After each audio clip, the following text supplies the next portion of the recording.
Assalamualaikum warahmatullahi wabarakatuh. Perkenalkan, nama saya Mei Vicky Zunaina NPM 089. Di sini saya akan mempresentasikan tentang menyusun menu seimbang ala chef guna memenuhi tugas mata kuliah Ilmu Gizi dan Kesehatan. Yang pertama yaitu kompetensi dasar, di mana dengan adanya tugas ini untuk mengkaitkan struktur, fungsi, proses, dan kelainan atau penyakit yang dapat terjadi pada sistem pencernaan makanan pada manusia dan hewan tertentu. Yang kedua yaitu pengalaman belajar, di mana menyusun menu seimbang bagi orang sehat.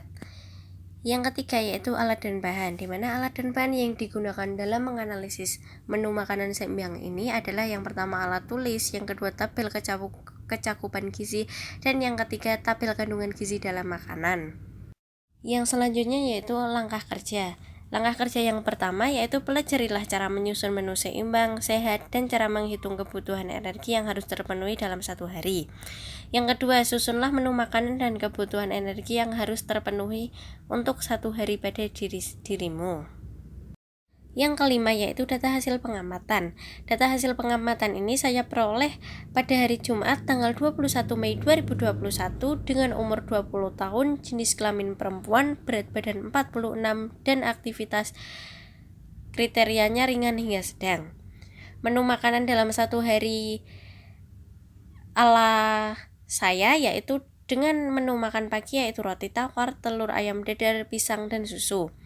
Menu makan siangnya yaitu nasi, ikan kembung, sayur, bayam, dan apel. Yang ketiga, menu makan malam dengan nasi, sop daging kambing, tempe goreng, dan pepaya. Hingga diperoleh pada setiap menunya, pada setiap kandungan makanannya berada di dalam tabel, yaitu dengan jumlah seluruh kalori dalam satu hari yang telah saya peroleh yaitu 1476 kalori. Yang keenam adalah analisis data pengamatan. Yang pertama yaitu berapa kalorikah yang diperlukan oleh tubuh setiap harinya. Pada umumnya kebutuhan kalori per hari ditentukan oleh banyak faktor. Yang pertama mulai dari jenis kelamin, usia, berat badan, hingga gaya hidup. Kebutuhan kalori per hari berdasarkan usia dan jenis kelaminnya yaitu idealnya wanita dewasa berusia 19 hingga 30 tahun yaitu memerlukan antara 1.600 hingga 2.400 kalori per hari.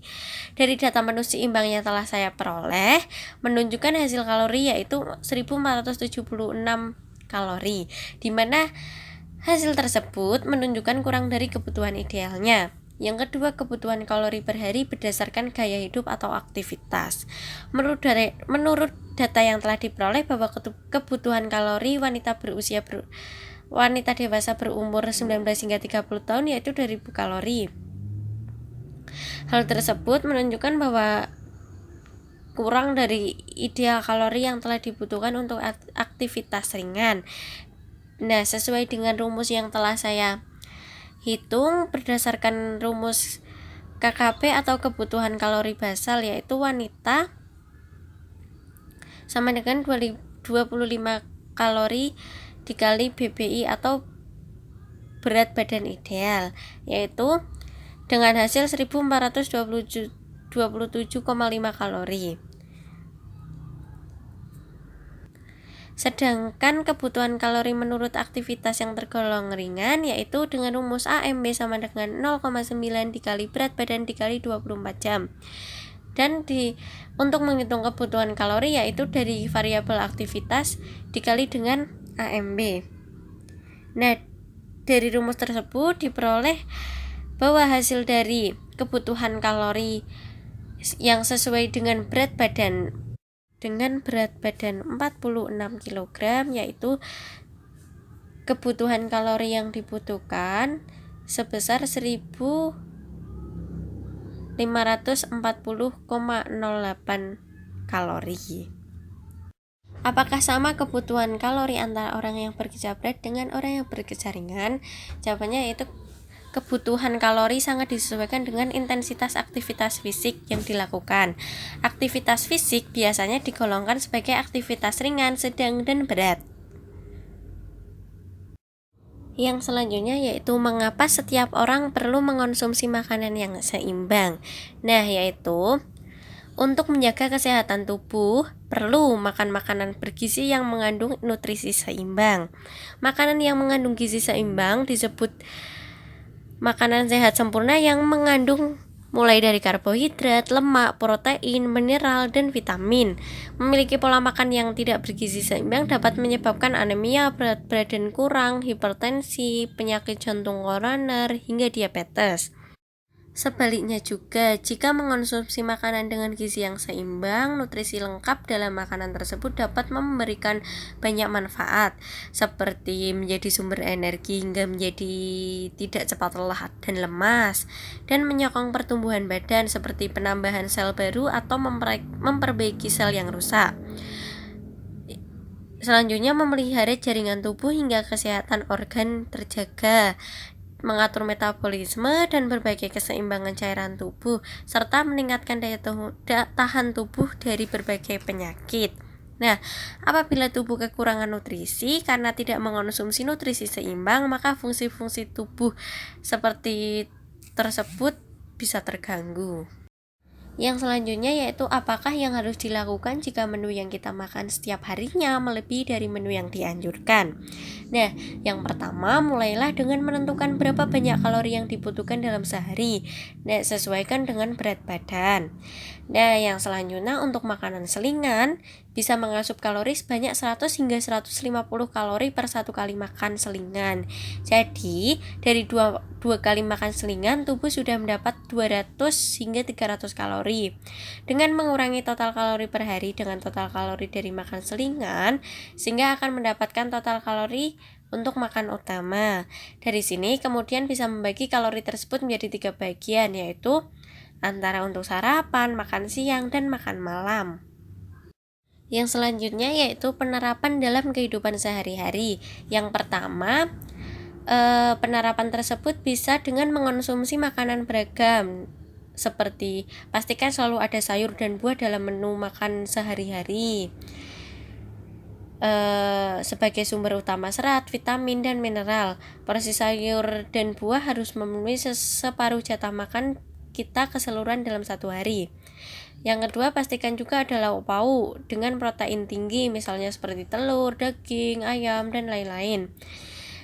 Lalu variasikan menu sehari-hari yang disantap. Sesekali gantilah dengan nasi putih dengan makanan kaya pati yang lain seperti nasi merah, kentang, roti, gandum, ataupun jagung. Yang selanjutnya yaitu batasi konsumsi makanan yang banyak mengandung gula, garam, dan lemak jenuh. Lalu biasakan sarapan setiap pagi seperti bekal aktivitas harian. Dan tidak lupa juga meminum air putih yang cukup. Dan lebih memperhatikan lagi label kemasan makanan setiap kali kita membeli makanan. Jadi makanan jadi atau setengah jadi, agar dapat mengontrol apa yang masuk ke tubuh kita. Yang kedua yaitu membiasakan perilaku hidup sehat dan bersih, yaitu bisa dilakukan dengan mencuci tangan dengan sabun dan air bersih yang mengalir sebelum makan, sebelum menyiapkan makanan, setelah buang air kecil ataupun besar, dan setelah terjadi kontak dengan hewan peliharaan. Yang selanjutnya yaitu menutup mulut dan hidung saat bersih agar kuman penyakit tidak tersebar. Dapat juga dengan menjaga kebersihan lingkungan demi mencegah tersebarnya penyakit dan dapat merusak kesehatan masyarakat. Yang selanjutnya yaitu dapat dengan pengolahan limbah sampah dengan tepat agar mencegah resiko penyebaran kuman. Yang ketiga yaitu dengan melakukan aktivitas fisik. Aktivitas fisik ini bertujuan untuk menyeimbangkan jumlah pemasukan dan pengeluaran zat gizi dalam tubuh. Nah, aktivitas fisik bisa dilakukan dalam bentuk aktivitas sehari-hari seperti bersepeda ke sekolah atau kantor, aktif melakukan pekerjaan rumah, atau berkebun. Juga dapat dilakukan dengan rekreasional seperti melakukan permainan yang melibatkan fisik. Dapat juga dilakukan dalam bentuk olahraga rutin seperti renang, futsal, jogging, angkat beban, dan sebagainya. Yang selanjutnya yaitu mempertahankan dan memantau berat badan atau BB normal. Nah, bagi orang dewasa, salah satu indikator yang menunjukkan bahwa telah terjadi keseimbangan zat gizi di dalam tubuh adalah tercapainya berat badan yang normal, yaitu berat badan yang sesuai dengan tinggi badannya. Indikator tersebut dikenal dengan indeks massa tubuh atau IMT. Oleh karena itu, pemantauan berat badan normal merupakan hal yang harus menjadi bagian dari pola hidup. Jika terjadi penyimpangan, maka dapat segera dilakukan langkah-langkah pencegahan dan penanganannya. Yang selanjutnya yaitu kesimpulan.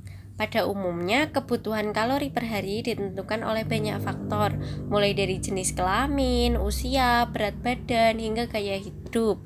Kebutuhan kalori sangat disesuaikan dengan intensitas aktivitas fisik yang dilakukan.